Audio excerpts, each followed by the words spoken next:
Does God do evil? Can God do evil? The Bible says that God creates evil. And in this video, we're going to be answering this question. And this question comes specifically from one of our patrons who are giving $250 a month. Thank you so much for supporting this ministry. And this is a question that a lot of people have. Can God do evil? Does he orchestrate evil? And the question that he asked is, can he lead us into temptation then? Can God bring us to evil or make us do evil? And these are all great questions which have a great answer and which we are going to answer right after this.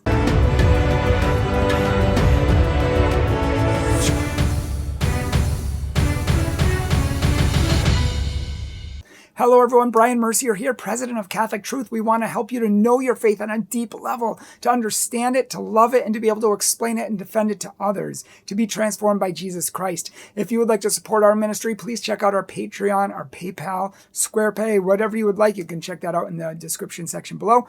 Follow us on social media, Need a Catholic Speaker, all down below. In Isaiah 45:7, it says that God creates light and darkness, and he creates goodness or peace and evil. So if God creates evil, doesn't that suggest that God actually makes evil? Isn't that indicative of the fact that God can do evil? Well, it depends what you mean by evil, because there are many different types of evil. The first thing I'll say is that you're reading, as you mentioned to my patron in this question, that you're reading from the King James Version, which is a faulty translation, which you yourself were wondering about.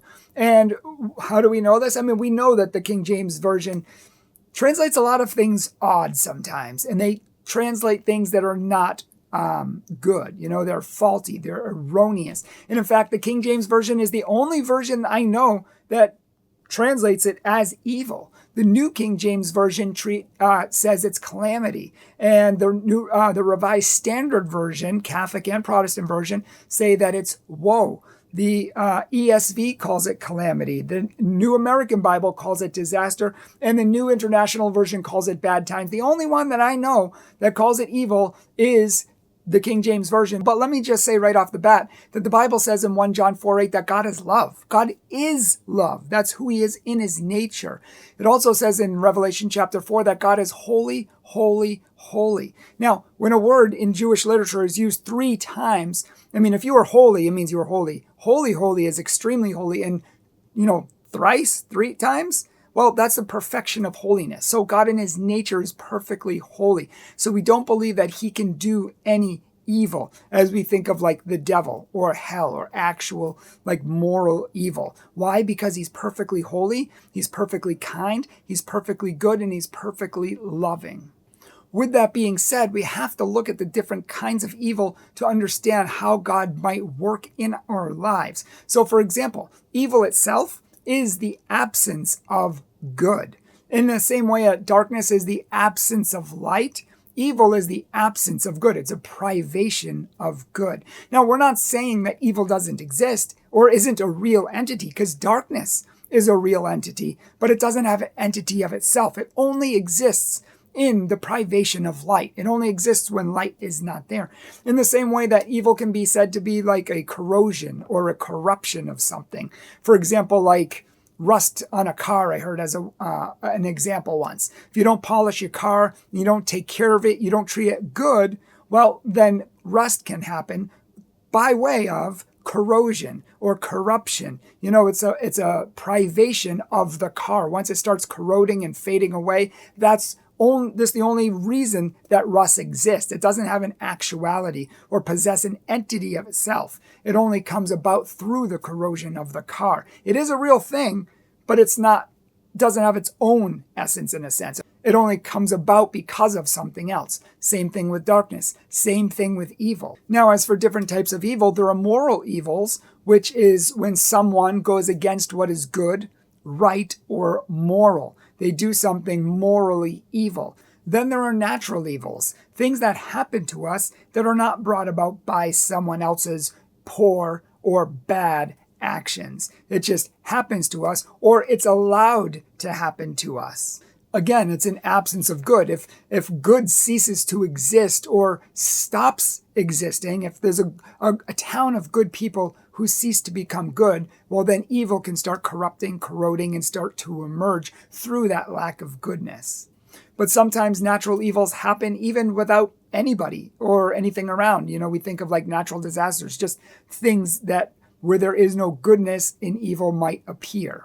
Similar to how rust comes out, or it could just be a lack of good, like being born deaf, for example.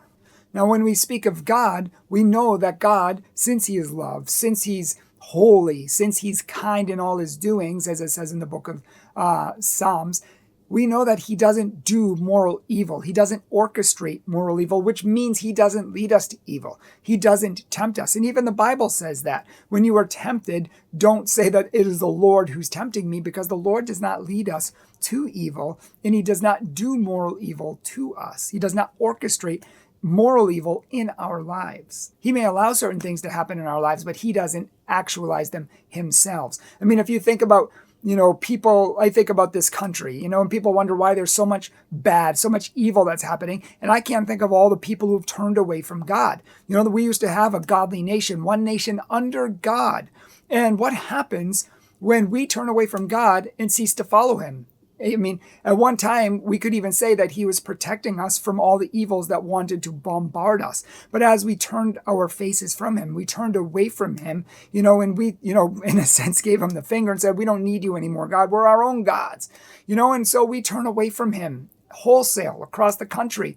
What do we think is going to happen when we push God away, the God who is protecting us, his hand watching over us, keeping evils from harming us? When we push that away, well, by consequence, we are bringing evil into our life. God is not the one orchestrating or saying, oh, well, you did that, I'm going to do this to you. No, we bring the natural consequences of these evils upon ourselves many times. Deuteronomy chapter 5 says, God disciplines us just as a good parent disciplines their sons. So we know that parents discipline children, and sometimes they have to punish them. Sometimes they have to bring suffering into their life in order to teach them a lesson. That could be through grounding them. It could be through taking away a certain toy that they really like. It could be allowing them not to see a friend, or it could be, making them do extra chores. It could be 1,000 things, but the parents do these things and they bring these sufferings into their kids' life because they love them, because they want them to learn a certain lesson, to teach them a lesson so they don't go down the way. Because we know when parents don't parent, kids go to jail.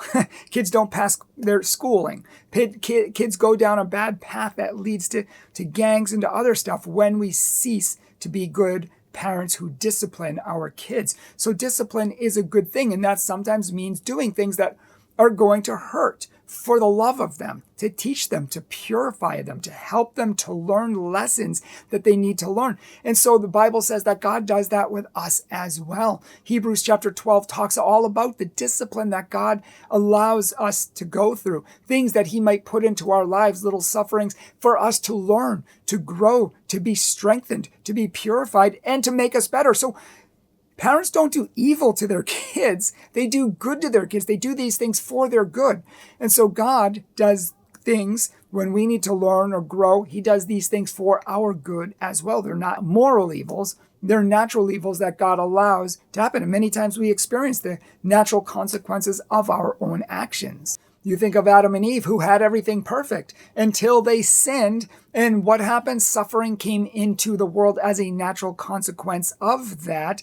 And to remind them forever their dependence. Never before the suffering did they realize their complete dependence on God, their insignificant tininess before God. But once they experienced that suffering and they saw reality as it was, and they experienced evil, well, they came to know things as they were, and they relied on God. They depended on God. So many times suffering can be a good thing to help us stay close to God, whereas comfort and no suffering actually leads us down a bad path, the wide road to destruction. So that's why in Isaiah it says that there is none besides me. I am the Lord, and there is no other. I form light and create darkness. I make peace and create woe.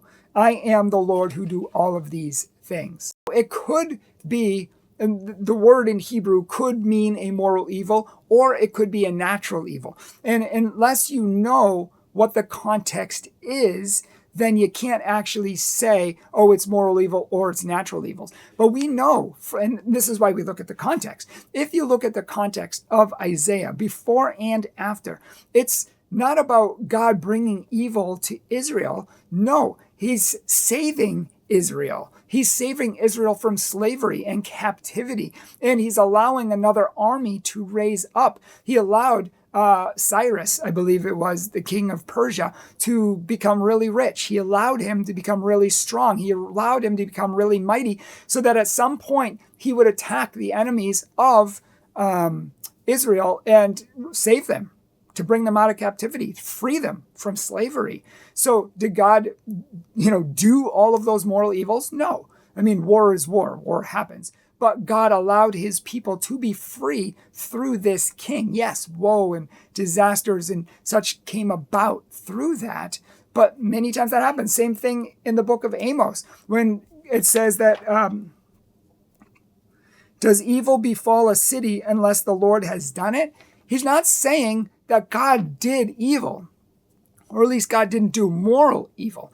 He's saying that God allowed the Assyrian army to rise up, and he wasn't protecting these people. He allowed them to attack the Israelites and bring them into submission as their judgment, because they had turned away from God. They had gone into all sorts of abominations and evils, and God's hand of protection was no longer with them. So in other words, he was not holding back the armies anymore. He was not holding back that evil that wanted to attack Israel. But since Israel pushed God away and said, we don't want to follow you anymore, we don't want to serve you anymore, they have free will. And so those evils follow, and those evils were brought into their life, and God allowed them so that they could be purified, sanctified, so they could realize the error of their ways and come back to the one most important thing in the world, and that is humility and faith in God. Realizing that we are dependent on him, that we need him, and that we need to follow him, and we can't do it on our own. And every time we try to do something on our own, more and more and more disaster, calamity, and woe and evil come into our lives because we don't follow God.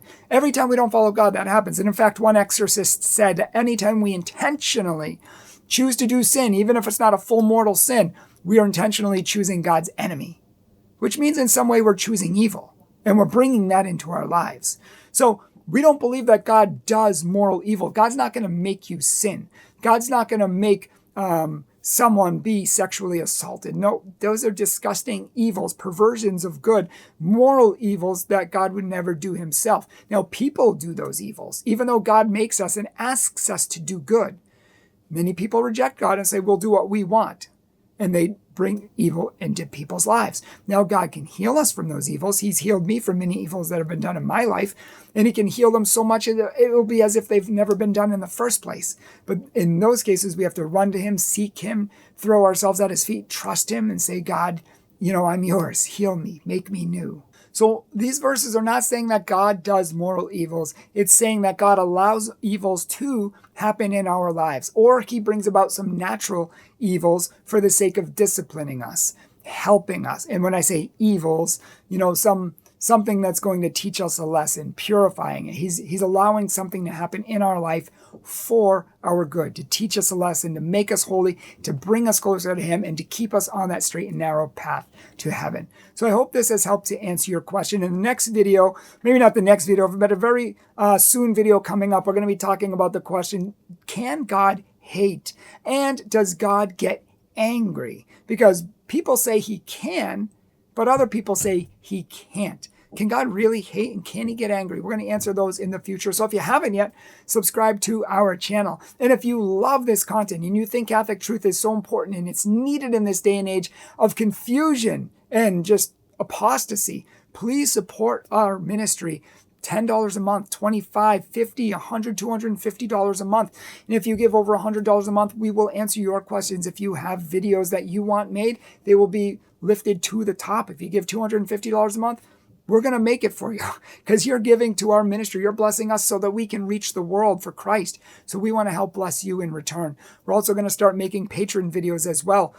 and Bible studies for our patrons and giving them these free lessons of learning so that you can learn on a deeper level as well. So if you haven't supported us, please do. And if you haven't subscribed to our channel, please do. And if you haven't followed us on social media, why not already? Follow us on Facebook, TikTok, Instagram, and all of our other social media platforms for daily inspiration. And if you would like us to come to your parish, if you would like a parish mission, Lenten mission, Advent mission, confirmation retreat, if you would like us to come to your group, men's conference, women's conference, family conference, anything, keynotes, we do it all. So please check out our website at catholictruth.org. We also have 250 articles in 4 different languages. You can check those out on our website as well. Thanks for watching, and God bless you.